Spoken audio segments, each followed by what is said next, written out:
Okay. Yep, webinar is started. So thank you everyone online that are joining us this evening as well. And thanks to the One Health Commission for allowing us to have this opportunity to share via webinar with the GoToMeeting. So thank you very much. Without further ado, it is an honor to get to introduce my esteemed mentor, friend, and all-around One Health all-star, Dr. Cheryl Stroud. Dr. Stroud has enjoyed professional experiences in industry, academic research, teaching, private veterinary practice, and One Health.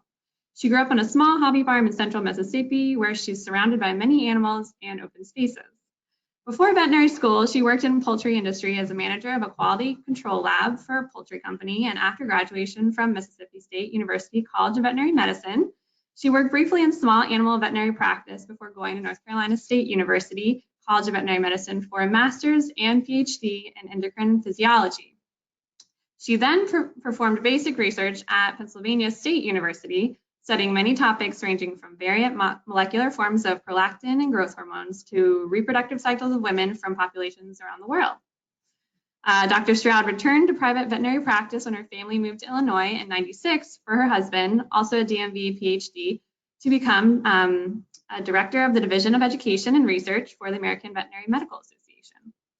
They returned to North Carolina when he retired, and she was instrumental in 2010 in the creation of the North Carolina One Health Collaborative, chairing its steering committee for over 3 years and facilitating creation of an interinstitutional One Health course processed at Duke, UNC, and NC State. 2017 was the 7th year of its offering, and I was lucky enough in the 2nd year to have meet Dr. Stroud as its 2nd year course. So that's how we met. And then in the spring of 2011, Dr. Stroud was selected as the AVMA representative to the One Health Commission, then appointed vice chair of the One Health Commission board in 2012, and finally became executive director of the commission late in 2013. Her primary focus since 2010 has been educating locally, nationally, and globally about One Health. In 2013, she served on a National Biodefense Science Board working group on situational awareness, strategic implementation, and biosurveillance. Cheryl believes strongly in interdisciplinary collaborations and shares updates about the One Health movement with audiences across the world. She has been invited and traveled to share the One Health message in many places like the Netherlands, Romania, Jamaica, just to name a few. And she is always striving to connect One Health stakeholders into active teams, creating strategic networks and partnerships that educate about the full scope of and critical need of One Health. She dreams of a day when One Health advocates around the world join hands and unite in a coordinated, true global One Health alliance.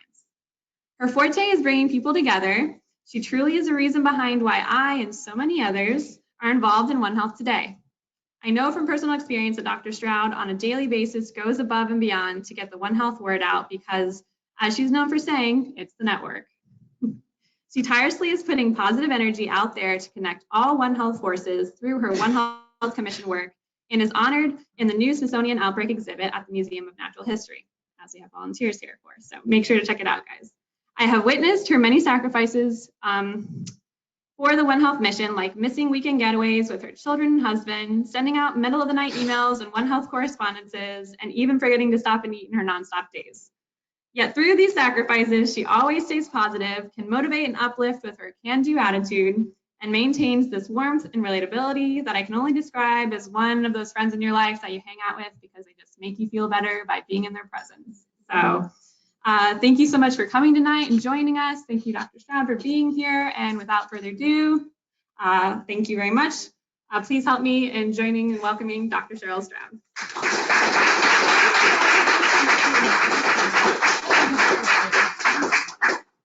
Thank you, Blair. She forgot to mention that she interned for me when I was chairing the North Carolina One Health Collaborative while she was a student at UNC, and then she graduated and went into Peace Corps and was still working One Health with me from afar, from Nicaragua, I think it was, and now we're still working together. So thank you, Blair. I'm very, very proud of my Blair protege.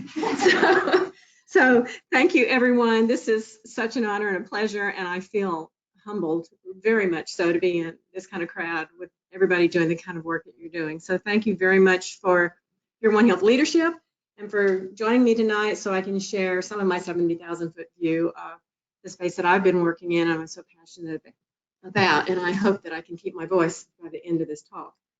So I would Okay, it's not advancing, Blair. Click on it. Are we pretty sure that it's being? Yep, we're recorded.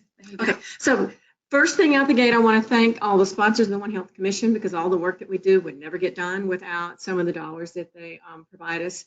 Dollars are always a stretch and a strain for One Health. You guys are probably very aware of that. So anybody you know who would like to help sponsor, I'm here to take your money if you want.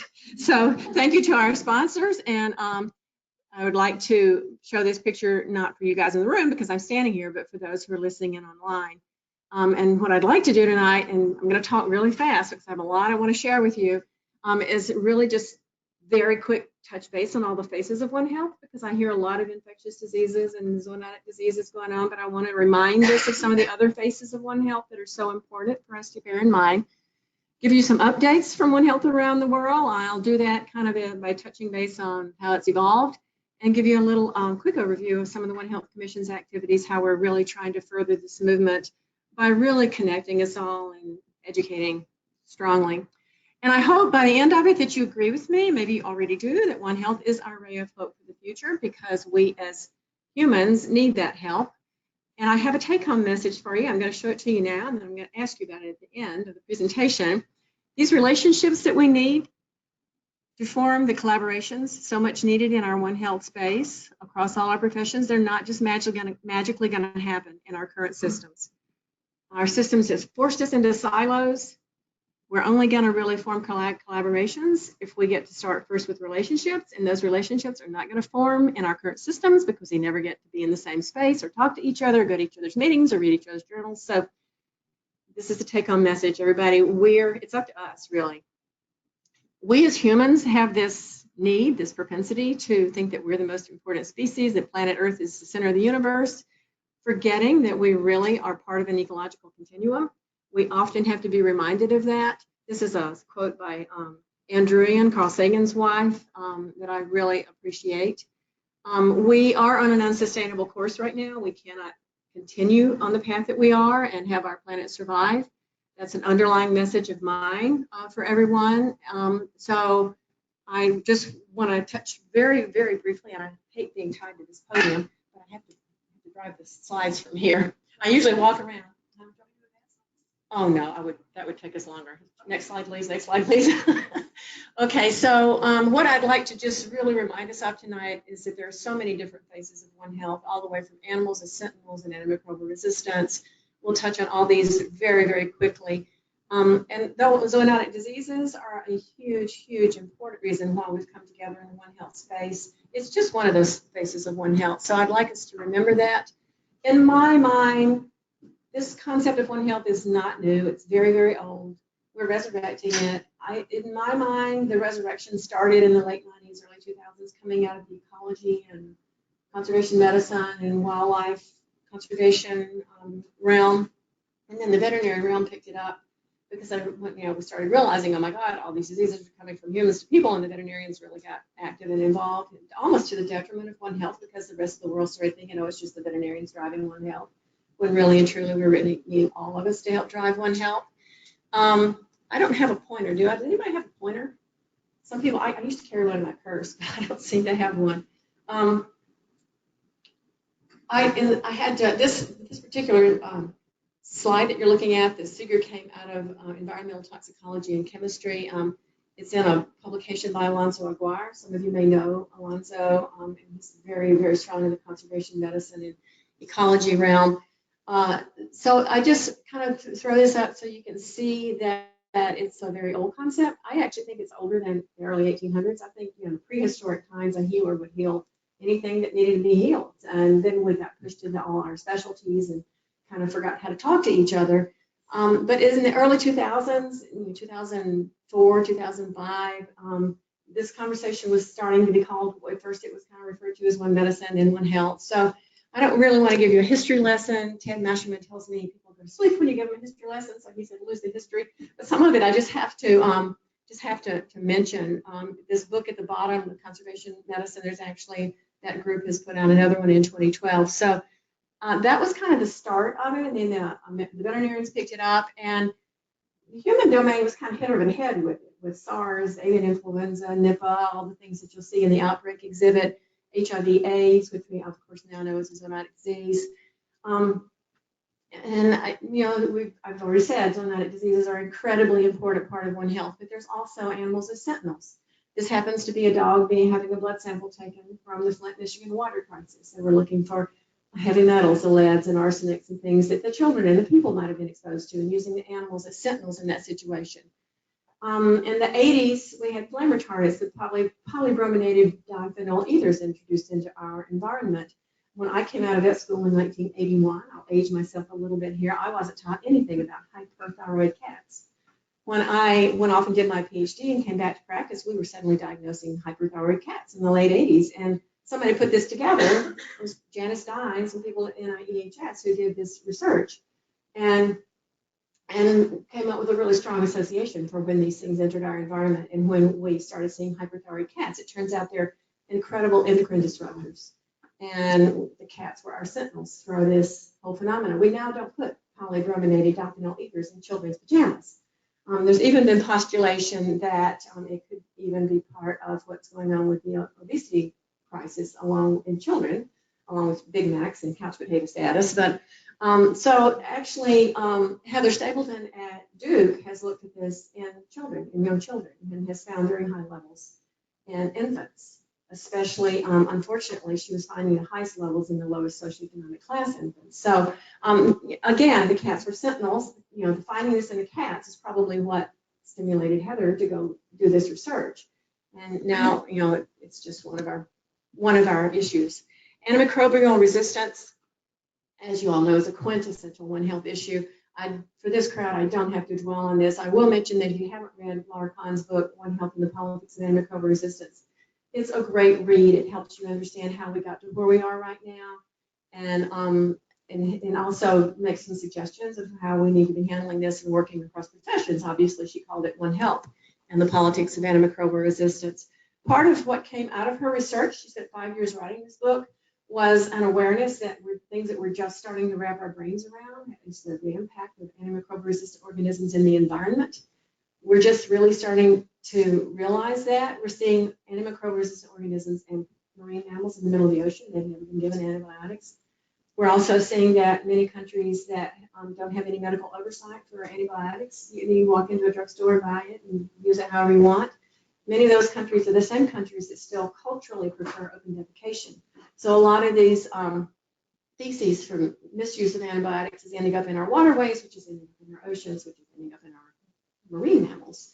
So we're just starting to wrap our brains around this whole antimicrobial resistant in the environment issue, and that is going to require a One Health approach. There's no way we're going to figure this out one profession alone. No profession can know everything. We have to work together. Biodiversity and conservation medicine, I've already mentioned, is a very strong issue. I think we don't hear enough from that realm. I'll say a little bit more about that in a moment. The Commission has actually stood up a One Health Ecology and the Environment group that I'm very excited about. They're just really getting going and trying to really get more of our ecologists into this space with us, just like Alonso Aguirre and Val Beasley and some of our other colleagues that have been leading really for a long time from that arena. Comparative medicine and translational research, we really need to be aware that that's part of this conversation. The glioblastoma brain tumors are exactly the same in dogs and people. Osteosarcoma progenitor cells are exactly the same in dogs and people. You can't, from their DNA fingerprints, you cannot tell them apart. So how much benefit would we have if we could study this naturally occurring tumors in the pets, the dogs that it's occurring in, and then translate that into human medicine to help both the dogs and the people.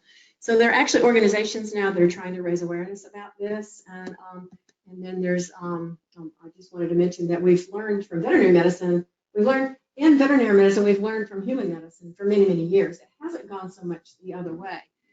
So Barbara Nettison Horowitz and Catherine Bowers, who wrote Ubiquity, it's a very interesting story how Barbara came to writing this book. She calls it her love letter to veterinarians, because she ended up working with some veterinarians at San Diego Zoo, consulting on a little primate there that had a cardiac problem. And I love to hear her tell this story. the short version is she was shocked to learn how many diseases there are in animals that veterinarians have been dealing with for years and years, that she sees that the MDs see in the human realm too. And then she was even more shocked to realize that many of her MD colleagues didn't know that cats and dogs get diabetes, and that cats and dogs have many of the same cancers and same problems that we treat in the human realm. So, so she wrote this love letter to veterinarians, and she's been doing ubiquity conferences around the country now for about 5 years. So she's working in the One Health space at the human-animal interface, not so much bringing in the ecology and the environment, but every group that's doing this kind of work, we need them. We don't need to be alienated from each other and, have territorialism or any of that. We need to work together, and that's going to be one of my take-home messages for you guys. Disaster preparedness and disaster relief. Our board chair, Joanne Lindenmaier, who's soon rotating off the board, worked for a while with the Humane Society International, and she had people say to her, well, why would you spend so much money rescuing animals? The people are what's important. And, she pointed out that if you go in and you rescue just the people, especially in some of these countries where they're so dependent on their animals, and they don't have any animals to go back to, what do they have to go back to? So in many cases, animal relief is human relief. And so we, of course, in this country, we learned an incredible lesson with Katrina when people would not leave their homes when the rescuers showed up without pet carriers. So we learned, don't show up without pet carriers. I was in Houston right after the flooding last year. I was so excited to see. I was there speaking at their One Health conference that their Harris County Public Health Department does. And it was incredibly exciting and refreshing to see what they had in place when the hurricane hit, because they were ready. They were prepared to deal with both the people and the animals. And that was just so exciting to me to see. Food safety and water security. We don't really talk about this enough. I think I can go back because I'm not sure what happened here. We don't really talk about this enough. I'm really itching to stand up a food safety and security One Health action team so we can get more people who are working in that space into the One Health realm. We are so dependent, and this next slide was my way of showing you how many people there are around the world we've got to feed without destroying our planet. Actually, I think World Bank, last time I was reading something about this, is estimating we'll hit that 9 billion people before 2050, which is what we've all been hearing for years, that we're going to hit 9 billion by 2050. So last I saw something on this, that they thought we'd hit it by about 2042. And we've got, it puts a whole new light on food safety and security issues, and I fear that we'll be fighting wars over these things. In the future, we've got to find ways to work together to address this. It was also very exciting to me to find on Penn State's website a short time back that this page about One Health and soil health. That's another area that we just don't think about enough. We need desperately to get some of the people working in soil health and crop health and plant pathology to get more involved in the One Health space. So there's actually a new Soil Health Institute started up in the Research Triangle Park in North Carolina. I've been in communication with them. They're doing a great job to help raise awareness about the significance of soil health for human health, especially when you think about microbes and the antimicrobial resistance issues we're starting to think about in the environment. It turns out that that community of microbes in our gut in the soil is probably as important as the community of microbes in our gut. And we all know how much our health depends on a healthy gut flora. So these are just things to be thinking about, secrets in the soil. And we're also kind of worried that a lot of the nutrients are being depleted from our soils around the world. And how are we going to continue? You can't just put all those nutrients back in with synthetic fertilizers. So many things for us to be talking about in the One Health space, in addition to the infectious diseases and zoonotic diseases. All of you probably are aware we're losing our pollinators. In this country, here in the United States, there's a rent a bee program. You can rent beehives to pollinate your crops if you don't have enough bees. And it's for a number of reasons: climate change, insecticides in the environment, lots of reasons. So I get really excited when I meet an entomologist who is into One Health, and they are out there. So these are conversations that we really need to make sure we're aware of. The human-animal bond's a huge part of One Health. I love the antidepressant slide.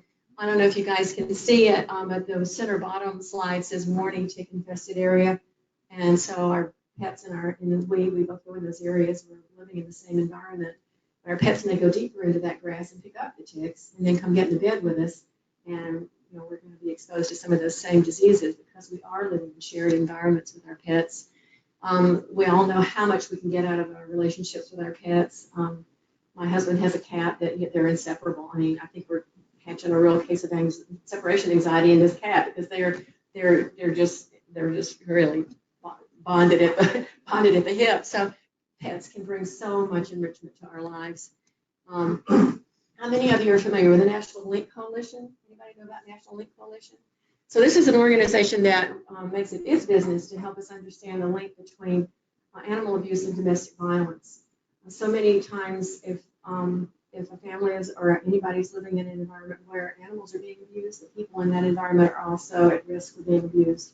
So this organization has done phenomenal work trying to get victims of domestic violence shelters to take the animals to, so these victims will get out of their situations. Because I can tell you story after story of when the abuser was threatening to kill the animal or hurt the animal, the pet, the victim would not leave. So this is a fabulous organization to follow, again, working in the One Health space because of the interactions of the humans, the animals, and the environment. And this is something that we don't often think about. This is right there in our One Health realm. And Phil Arkow heads this group. I really think a lot of Phil. If you guys need a speaker to talk about this for some event you're having, get him to come. He's a great speaker. This human-animal bond is not just for our companion animals. It also applies to our agriculturalists who grow animals for food. If you think back to the early 2000s when the foot and mouth disease was happening in Britain, we had farmers committing suicide because they'd spent their entire lives breeding up this certain line of animals and then watch their animals be destroyed. I can't even imagine what that must have been like. So human-animal bond is huge in the One Health space, and we need to be sure that we're working on it also. Vectorborne diseases. I could talk about this for hours. I wish some of my other colleagues who work in this realm could be here with us, all the way from anaplasmosis to Zika. One of the ones that is really kind of newly information is emerging on is Bartonellosis. And climate change is right there affecting our vectors and making more of these diseases show up. I cannot resist the urge to tell you at least one story. I usually do One Health. I teach my stories for One Health. So this is a One Health story. How many veterinarians are in the room again? I wish I could see who's online. So that's probably what, 70% of us tonight in the room here. Robert Miller, any of you know Robert Miller? Veterinarian, cartoonist? You don't know Robert Miller. So he writes a series in the DVM 360 magazine, and he wrote this about his daughter. This is an experience that she had. True story, One Health. She was a journalist, and so she went off to South America and had a fabulous time doing a story down there, went way up the Amazon, climbed a volcano, came back home. 2 weeks later, she's just really sick. She's got swollen, painful joints, fever, skin lesions, discolored fingernails, shortness of breath. On the radiograph, she had lung lesions. She had masses on her intestine. That's what they were most concerned about because they couldn't quite put that together with her travel. And so, long story short, 2 years, 76 specialists, 10 CT scans, and many tentative diagnoses later, they still didn't know what was wrong with her. And they were really concerned about these tumors in her intestines, so they were doing exploratory surgery. And about that time, her dad went off to a veterinary conference and was telling some of his colleagues what was going on with his daughter. So one colleague says, I know who it is, but I probably won't say. One colleague says, oh, she's probably got a vector-borne disease. She needs to take some doxycycline. Another one says, she's probably got a parasite. She needs to take some ivermectin. So somewhere along the way, Dr. Miller learned about Ed Brightsworth's lab at NC State. He's run a vector-borne disease lab there for years. And they talked her doctor into sending blood samples to that lab to see if they could find anything. Anybody in the room want to venture a guess? Come on, guys. Nobody wants to venture a guess. They found Bartonella vinsonii. And by the time they got the results back, she had already been scheduled for surgery. She went to surgery. The surgeon comes out and tells her dad, I don't see any evidence of cancer. And her dad says, I don't think she's got cancer. I think she's got Bartonellosis. Surgeon looks at him and says, I'm a surgeon. I don't know what that is. So I can understand that. No, we can't all know everything. But I will say this. What if the radiologist had known that this organism could cause these lesions in the intestine and in the lungs? It could have saved, how much ka-ching could have been saved had they gotten to a diagnosis a lot earlier, like 2 years earlier, not to mention the anguish that this young woman went through. So once they got the diagnosis, they were able to treat her and she's fine now. But this is just another story that really emphasizes our need for finding ways to communicate and educate across our professions, because we can't all know everything. We've got to be seeing what's going on in other professions. Dr. Bryceworth is in North Carolina and is a wonderful One Health colleague of mine. He's been trying for years to bring information about the significance of this pathogen, Bartonella. And there's many, many, many of them. Insonii, Pensili, which is the one that comes from cat fleas. His research has shown that there's a specific Bartonella for every species he's looked in so far. But when he realized that this is a real significant health risk for veterinarians and started trying to get information out about the significance of this disease in humans, he's had a real hard time. We have no avenues, no forums, no ways to really translate that message across our profession. So that's one of the things we're trying to do in the One Health conversation. We're stuck in these silos. We're stuck in them. Our systems have forced us apart. What are those systems? Why has it happened? Our academic tenure process doesn't necessarily reward work across professions. You've got to publish in the most elite journal for the greatest specialty for your area to get the most brownie points when it comes to tenure time. So that's one of our challenges. Government agencies are in silos. I don't have to elaborate on that to you guys at all. I'm sure you know a lot more about it than I do. Industry research is very proprietary. Don't want to share it. That's part of our system challenges, our publication systems. This one really gets me. Much of our research is funded by public dollars, but it often gets published in association journals where only people in that association and that profession can read it without paying big fees. Open access is helping this a little bit, but even open access has got some of its own challenges for keeping the quality up. So this has been one of our system issues that has forced us into the situation we're in now for the whole reason we need One Health to resurrect our awareness for this. Our language barriers, I know this sounds petty and silly, but it's very real, especially for the older professionals. They don't want to go talk to somebody in another profession because they might use an acronym that they don't know it. I would look stupid if I don't know what he's talking about. I might have to ask me, ACT, what do you mean? Yeah, so it's just a silly little thing that has contributed to our inability to communicate and work across professions. We need that ability, those forums, those mechanisms, means to coming to bring us together, because they're not naturally going to happen. We have to make them happen. Back to this slide, I just want to pick us up in the mid-2000s because a lot has happened, and it's very exciting to me to watch what's happening.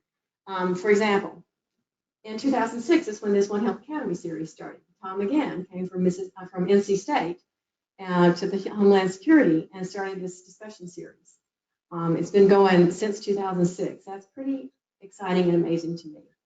And I'll mention again what's going on here in DC in just a second. And in 2006, also Laura Kahn wrote this publication, Confronting Zoonoses, Linking Human and Veterinary Medicine. And our now colleague Bruce Kaplan ran across it, and they reached out and we got to know each other. I love this story. It evolved into what we now know as the One Health Initiative, group of individuals that has done an incredible grassroots effort around the world educating about One Health. And they elected not to become a nonprofit. So they do this as a group of individuals. Along the way, they added Jack Woodall, who we lost just before One Health Day 2016. He had been helping us plan it. Tom Moneth and Lisa Conti. So a fabulous group of people that I'm so privileged to get to work with. So that's when the One Health Initiative website was created by that group in 2008. I'm going to tell you some things tonight just to kind of help you understand all the different groups working in this space, because a lot of people get confused. We all need to be joining hands and working together, but it is confusing that there's so many things. Plus, there's global health and public health and eco health and so the planetary health. So there are a lot of things going on that maybe I can help a little bit with. In 2008, also the FAO and OIE and WHO and the World Bank, they all started working together on a joint pandemic flu response, because that was one of the first times in the human arena that we realized that we really needed to be doing this, and across animals and human health. There's also in 2008 the Florida, there was a One Health newsletter that was started also by that One Health Initiative group. It started out at the Department of Health in Florida, and then it went to Florida, University of Florida, and now it's at Kansas State. So watch that space, because it's a very access. One of the mechanisms of getting more detailed One Health news, even than what I'm doing with our One Health happenings. In 2007, 2008, probably most of you in the room are aware that there was an AVMA, AMA, One Health Initiative Task Force that the then presidents of AVMA and AMA, Roger Marr and Ron Davis, pioneered and brought together some pretty impressive health leaders across the country to talk about One Health and what we need to do about it. And so that executive summary that was published in 2008 had 12 bullet point recommendations. One of them was to create an organization that would actively lead to further this One Health movement. And that's how the One Health Commission that I'm representing was born back in 2009. So in 2009, I mean, things really started picking up along here. In 2009, there was a One Health office established at CDC. USAID started its Emerging Pandemic Threats program. You probably are all very familiar with the Predict, Respond, Prevent program. There started being more and more meetings. In 2009, there was a One Health Summit here in Washington, D.C. Some of you young people in the room may not remember. Some of you older people might. It was one of the first times that there was a summit bringing attention to this whole concept of One Health here in D.C. It was done in partnership with the Commission and the IOM at the time, now the National Academies of Medicine and the National Academies of Science, Engineering, and Medicine. So that was pretty exciting. 2009 also saw the One Health tripartite note that was a declaration between FAO, OIE, and WHO that they would work together on all these issues that were happening around the world. And there was also, you may have heard of the CDC the Stone Mountain meeting, where there was a group of people came together trying to figure out what we're going to do about all this. So I see a few people nodding off. I just want to mention that in 2010 is also when the One Health Central and East Africa group started up. It's been in collaboration with USAID's work in Africa, has really become a very strong leading program in that area, also with the Southeast Asia One Health University Network. So I'm just going to try to hit on a lot of the groups around the world that have been leading for One Health, and some of them now for quite a few years. The Global Health Security Agenda, because of some of our people and government agencies that knew we needed to be working together. They made sure that we were talking about animals and people when that was put together, started in 2014 out of CDC. So it's a very One Health oriented initiative, and all these pink countries are the ones that are participating now with their self-surveillance to see if what their state of readiness is for critical health emergencies and medical emergencies or any crises in their country. How many of you have ever heard of the Network for Evaluation of One Health, NEO? Great. So this is a group that's been funded by the European Cooperation in Science and Technology. It's based out of the Royal Veterinary College, although working across many, many countries, just like the One Health Commission does, kind of around the world. They've done some really amazing work to really evaluate what constitutes a One Health issue, and to evaluate what we've been doing for One Health. So I really enjoy working with Barb Hessler and Simon Ruig, I think is his name, in this group, and really, because of some of the people working in this space in One Health now internationally, I really see us moving more toward an alliance of One Health groups of people working in the One Health space. For a while, it was totally unacceptable to me that One Health that was supposed to defragment us was so fragmented. So we've really been working to really kind of overcome that. One Health Platform was formed up in 2015. How many of you are familiar with International One Health Platform? So it's a very research-oriented group. They're mostly focused on zoonotic diseases and the research at that interface of human-animal infectious diseases. They formed up to oversee and facilitate the creation and running of many of our international One Health congresses. How many of you are going to get to go to Saskatoon at the end of this month? Yay! So it's really nice. They've stood up a One Health journal, and they do this One Health communicator newsletter periodically. They'll put it out. And this was one of the forming organizations for One Health Day. It was the One Health Commission, One Health Initiative, and One Health Platform. I could tell you kind of a fun story about how it got started, but we won't take time. So you'll see more and more and more of these international meetings. In 2015, there was the first ever international One Health meeting jointly held by the World Veterinary Association and the World Medical Association. That was very exciting. I got to go to that one in Madrid. They did another one, I can't can't remember, 2016 or 2017. The last one they did was in Japan. So they're very committed to doing this together, the World Veterinary Association and World Medical Association. That's very, very exciting to see. It's actually better than some of what we're able to do here in the States in some of our associations. So, and then also the One Health conferences have been going on in Africa that Ashea has been leading. And I was very fortunate in the past couple of weeks to work with a One Health fellow from Rwanda who was able to give me a lot more insights and blew me away by what they're doing with One Health student innovation groups in Rwanda, kind of under the auspices of the Ashea program. So I'm very excited to get a lot of the student groups connected in with our student groups that I've been working to connect all over the world. So I'll tell you a little bit about that in a second. And of course, all of you are aware that in 2015, Senator Franken and some of his senatorial colleagues, with the help of some of the fellows in his office, planting the seeds of One Health in their ear, and they went out and wrote this letter to the Obama White House urging to create a One Health platform in the United States and in the United Nations. The commission also did a letter following up on that, urging the same thing, actually elaborated a little bit what it could look like. We circulated our letter for about 2 weeks, and I was shocked at all the groups and organizations and people that signed on. I really need to find a way to let people keep signing onto that letter on the website. I haven't figured quite out how to do that yet. And then, of course, in 2016, about a year after that letter, Rachel, raise your hand. Rachel was involved in this.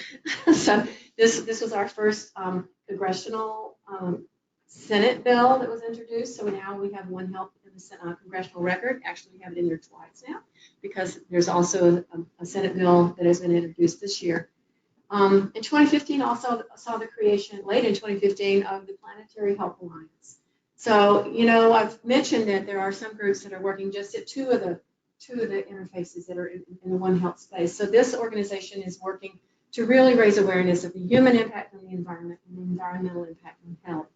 So what this group is doing is incredibly needed. We all need to be working on these areas. So I appreciate my colleagues at the Planetary Health Alliance, and we work closely together. I exchanged emails today with Amaya Amadai about a job opportunity that had come out of there. So we're so much more powerful. You know, the sum is so much greater than the parts if we can all just kind of join hands and make ourselves more impactful in this One Health space and this One Health movement, because that really is what it is. It's a movement. It's a global movement now for us to raise awareness. How many of you knew that APHA had created a One Health policy statement last year? Catherine, raise your hand. Catherine was very involved in making this happen. There is a veterinary public health special interest group in APHA. I happen to be a part of it. I actually joined APHA so I could see what was happening and see if I could help. And so I really have to ask this. Did you write most of this? I was the author, yeah. I thought you did. It's so incredibly beautifully written, guys. Go to apha.org. It's in the public space. It really is. So go to apha.org and look under policy and advocacy, and in the drop down, you will find, you can scroll down and actually find this One Health policy statement that is now part of APHA. We've been trying to get One Health into APHA for quite a while. I was so excited about this. I'm over the moon about the work that this group has been doing to try to bring One Health to APHA. I had been asked to come speak at APHA a couple of 3 years ago, and Catherine and I were both in this session. We had like 8 people in the room, and there was a meeting of 15,000. So having an impact any way we can is great. So it's part of the walk that we're all doing. How many of you are familiar with Chatham House? You've probably heard of the Chatham House rules, right? So that's where this started. I did not realize until, I don't know, in the past year or so, just how much had been going on at Chatham House. And I think we owe this to our colleagues at the One Health platform, because they have worked with the Chatham House group quite a bit. So you can see, starting in 2011, there were things going on at Chatham House for One Health. Most recently, last year, they were interviewing people working in the One Health space, trying to identify One Health networks, and we're actually going to be working with them on our Who's Who map, trying to identify who's doing what for One Health around the world. And that's so important for us to find each other, see who's doing what, so we can join hands and do it together. So that's very, very much part of what we're doing. Any of you familiar with the Interaction Council? Anybody know what the Interaction Council is? So this is a group of leaders. I think there's 40 or 43, mid-40s. So major leaders in countries around the world that are no longer leaders, that like people like Bill Clinton, used to be president, or former prime ministers, who have come together, and they come together once a year and they try to actually use their energy and their contacts and their expertise, even though they're not still leading in the public eye, to try to develop recommendations and foster cooperation and positive action. So last year, they came out of their meeting in Dublin, Ireland, with a Dublin One Health Charter. And it's a really interesting read. It's a take on One Health that we don't often hear.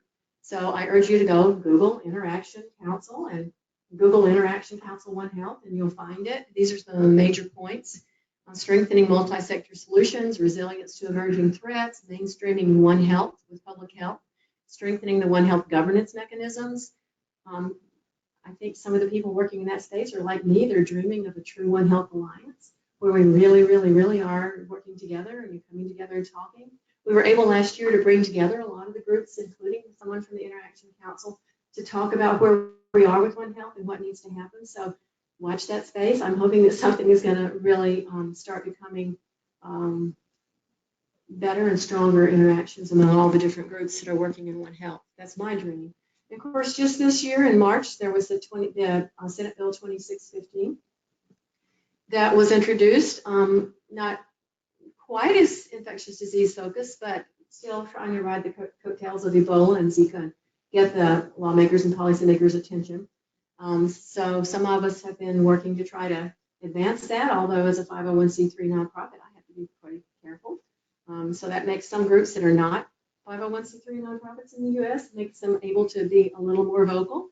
So I know a lot of you are working for the government and you're kind of in the same position, but anything that you can do to help educate our lawmakers and policy makers about our need for One Health, please speak up and do it. Don't hesitate. We need the leadership of everybody. And of course, you've heard about it over and over again. I cannot say enough wonderful things about the Outbreak Exhibit. It's just blows you away. Tony Fauci was there for the press release opening, the press preview opening. He was speaking, and this blew me away. Dan, is it okay if I say Tony was almost in tears? He said it was like a walk through his life. It's just beautiful. You start out. How many of you have seen it already? All right, so it's going to be over 3 years, but don't wait. You'll want to go back multiple times. And also, the exciting thing about the exhibit is it's going to be able to travel. So I think they call it pop-up exhibits, something like that. So they put it in a mini form so they could travel and be recreated all around the world. And I'm in the process now. I've got groups around the world asking me, how do we get there? How do we get it? Having this young man from Rwanda said, how do you get it? There's an example. It's here. Oh, it's here? It's standing here? On the way to the bathroom. On the way to the bathroom. Okay, so we all have to go to the restroom before we leave the building tonight. So anyway, it's a fabulous job. The young lady that led the effort is an anthropologist, and you'll hear me talk in a moment about our need for more of the social sciences in this One Health space. And so to see somebody like her and like the clinical psychologists that approach me, the reason we've created a One Health social sciences action team, it's just really exciting. And then to see the quality of the work because of so many scientists being involved in the planning from ground one. And I just have to say, Dan Lucy was the seed planter here. I know he gets tired of people saying this to him, but Dan, thank you. It's just fabulous. He came back from boots on the ground in Liberia, Sierra Leone, Ebola, and went to his Smithsonian friends and said, boy, have I got an idea for an exhibit for you. So they got it, they listened, and this is the result. So it's the network. And then you already mentioned this International One Health Congress. I think I'm going to have to really talk fast because I'm not near about done. These are some of the other spaces, and I think we're supposed to stop in like 5 minutes. So this is just some of the groups around the world that are working in the One Health space.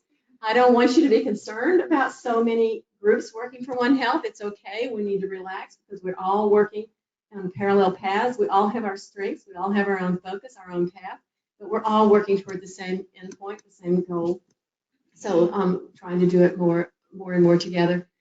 So the One Health Commission is working kind of on 3 strategic priorities, trying to connect us as One Health stakeholders around the globe to find who we are doing what, so we can join hands, educating about One Health and One Health issues, and nurturing the next generation of leaders. So those are the things that we do. I hope that you'll visit the website. We've just released a new opportunities page that you can actually submit the opportunities you're aware of yourself and go and view that opportunities page. You'll find it on the website under Resources Services. We've held international Who's Who in One Health webinars that also you'll find on the website. I wish you'd go look at them because it's an amazing cadre of people who have presented in these webinars.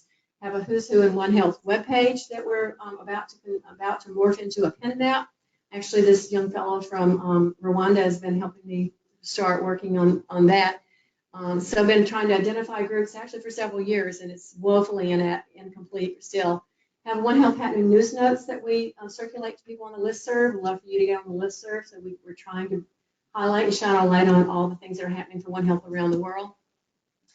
We were very excited to create One Health Day with the One Health platform and the One Health Initiative. This is the map of the 2016, our first year. We were blown away. These are the events we knew about, and we know there are a lot more events happening that we didn't know about because we were seeing on the One Health Day Facebook page, and they didn't get registered on the One Health Day page. So if you know anybody doing a One Health Day event, please get them to go to the web page and register it. We want a pin on the map for them.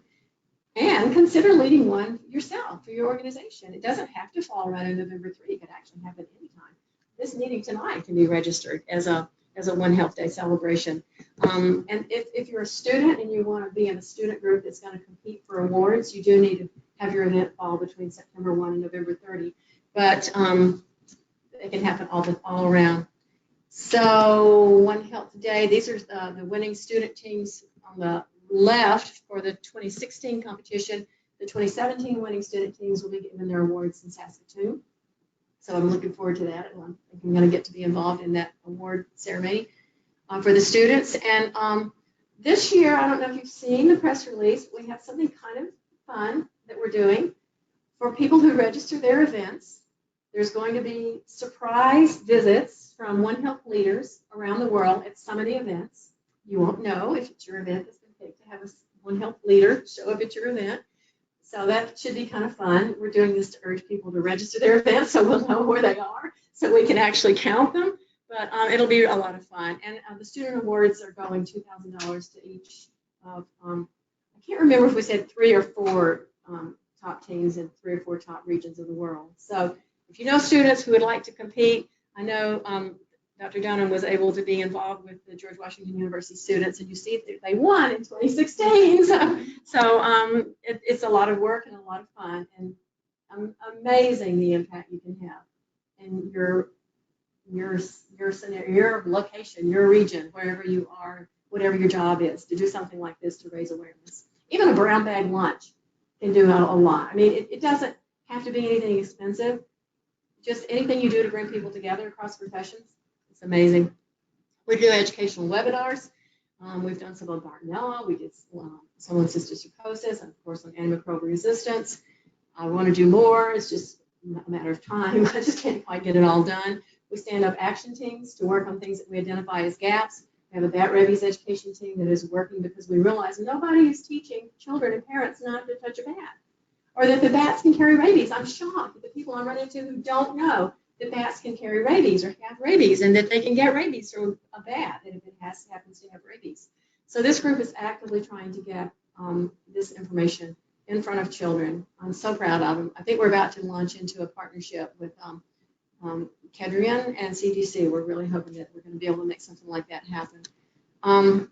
We have a One Health Education Task Force, an international One Health Education Task Force, trying to find ways to take One Health education down to earlier ages. A subgroup of that international group is now focusing on the U.S. We have a One Health Education U.S. group. I'm so proud of this team. We got proposals accepted to do workshops at the National Science Teachers Association, and so we're going next month to do 3 workshops at the National Science Teachers Association, one on the upper elementary grades, one on the middle school grades, and one on the high school grades. So we're also creating a web page for resources that are already out there that we can send people to that want to take One Health education down to earlier grades. So we're hoping to focus this not just on K through 12, but all the way to even undergrads, because the paucity of undergrad programs still for One Health, although there are some masters and one PhD that Helen knows about. She's one of our first PhDs in One Health out of University of Florida's PhD program. So I wish I could do a brain dump and you guys could know everything that I know, because there's so much going on. Here's our One Health Social Sciences group. I am so proud of this group. They're starting to talk about One Health and gender issues, because in so many countries, it's the women who care for the livestock, and they're really the ones that are exposed to the zoonotic diseases. So this was formed because an anthropologist and a psychologist, about 2 weeks apart, approached me and said, how can we get more social scientists involved in One Health? Well, here's what we're doing about it, and it's really pretty exciting because people from all over the world responded to our press release about this. We had to put them in a spreadsheet. There were so many people responding. So now these working groups are forming up out of that action team. It's just so fabulous to watch. And this one's brand new. This is the design slide for the One Health Ecology and Environment group. And so they're also forming up some working groups and working teams to figure out what they can do to really kind of bring One Health back to the ecologists, because I think that's where it started.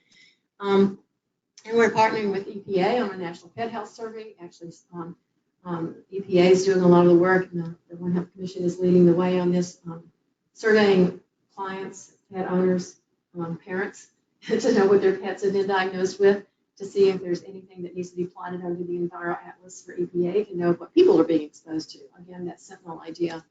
So I'm almost done. The students are the most amazing part of this story. We brought students onto the commission's board because we deliberately wanted to get them involved. The students on the board, I think, yeah, these are the inaugural students on the One Health Commission board. They decided that there needed to be an international student for One Health organization. They have now created it. It has its first leaders, and it's doing its first projects. It's forming into a 501c3 with the commission's parenting and providing support. And we're doing this Who's Who in Students for One Health map, trying to figure out student groups all over the world that are working to help lead for One Health, because sometimes it's the students that take One Health to their faculty.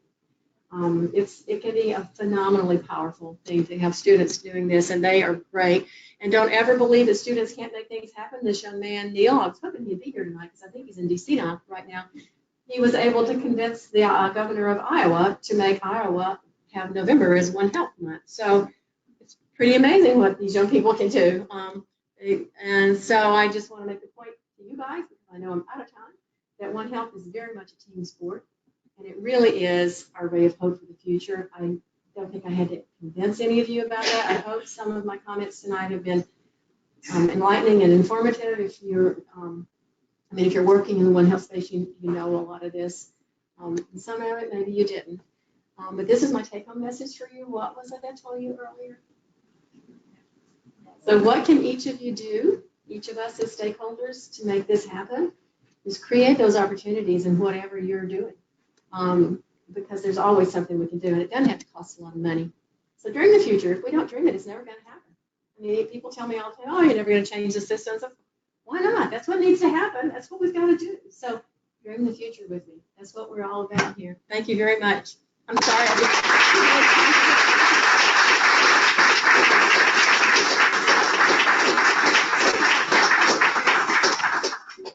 Thank you, Dr. Stroud, for the amazing presentation. We're going to do a quick round of questions because I know we're short on time. So anyone like to ask a question?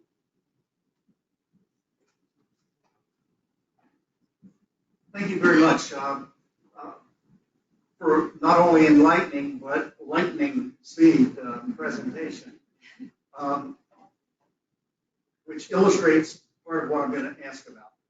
The military, I'm retired from the military. The Army Medical Department has practiced One Health since it began with the Veterinary Corps and Medical Corps. In fact, when I went to Kenya, I was doing human visceral leishmaniasis work in the veterinary research laboratories of the government of Kenya. So I was doing a human health project in the veterinary space. One Health has come a long way. However, to me, it's still very encapsulated within the veterinarian MD allied health arena. I only watched it through webinar 2 days ago, but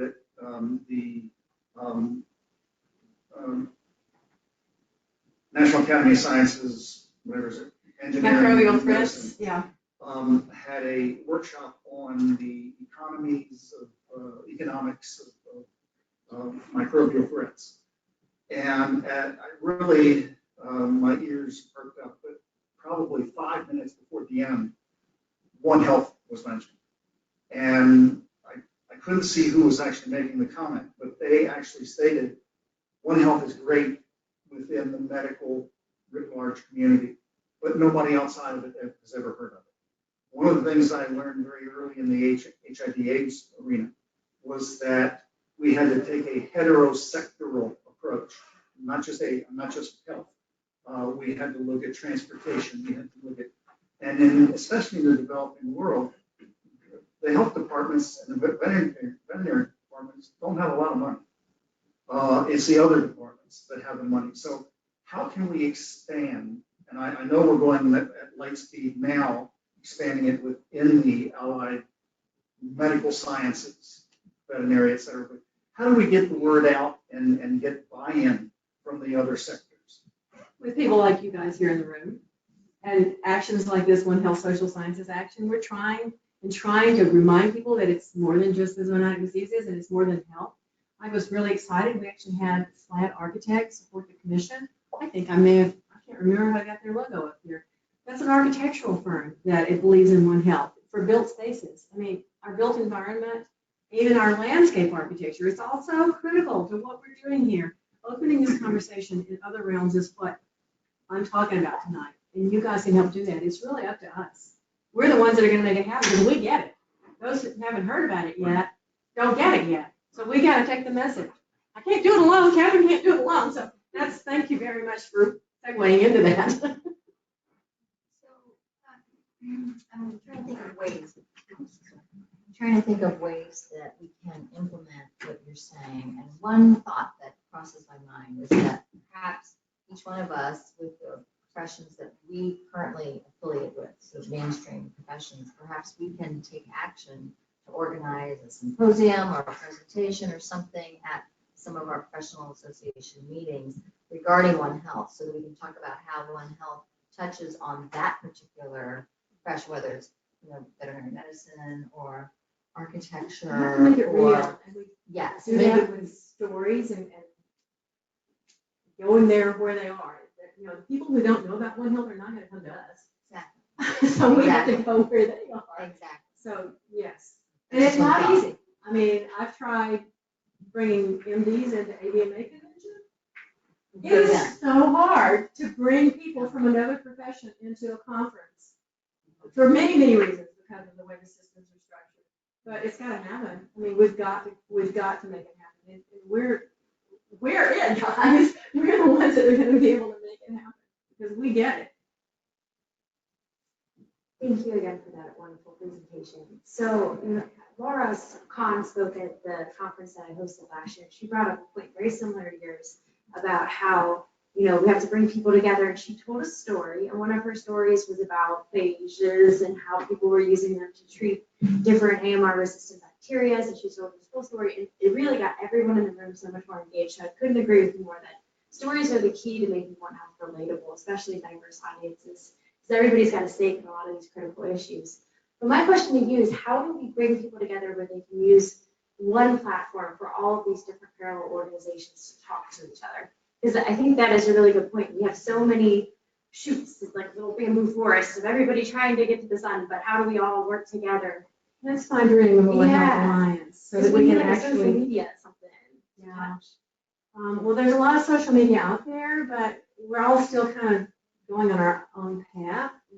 And we realize that we're working on similar things and the same goal, toward the same goals, but it's hard. It's really hard. And yeah, creating a platform, it starts with a relationship. I mean, with people in the other realms coming together in a phone call, or, like I was able to, with our One Health Education Task Force chair last year, to have an online meeting with people from the Interaction Council and Chatham House and Planetary Health Alliance and Eagle Health Alliance. And Chatham, I think you might have been on that call. I can't remember.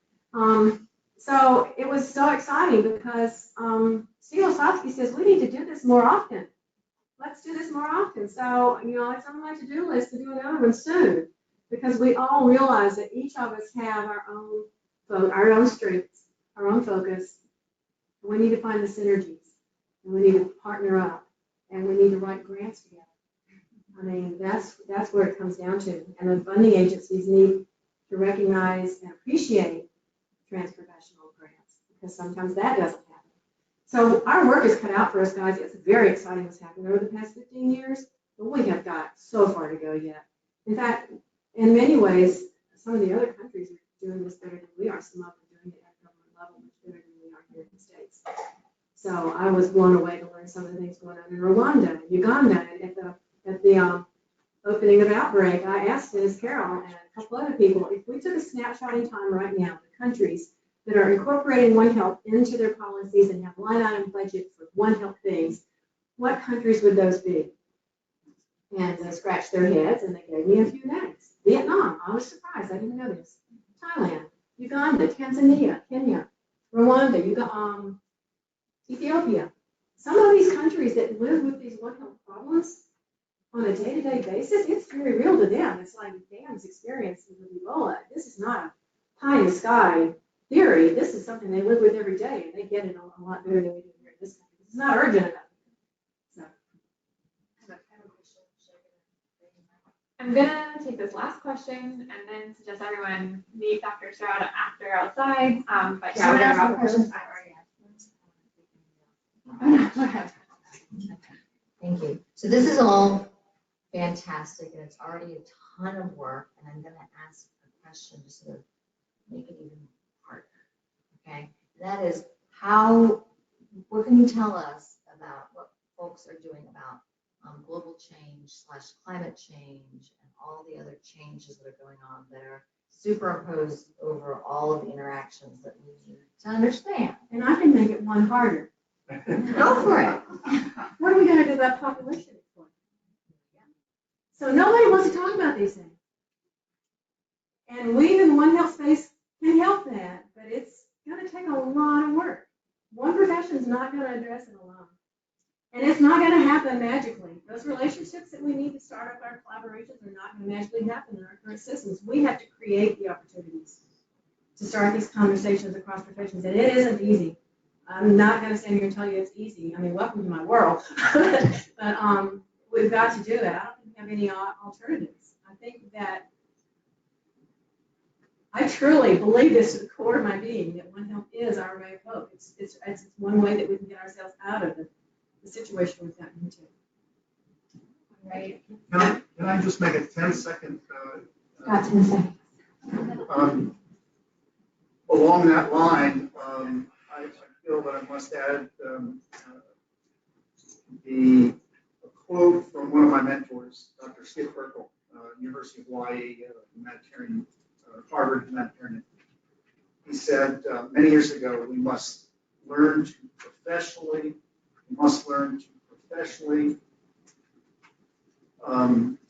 trespass professional boundaries. And I think we just kind of have that at the bottom of our card, at least in our mind. It's an early One Health pioneer. Thank you so much, everybody.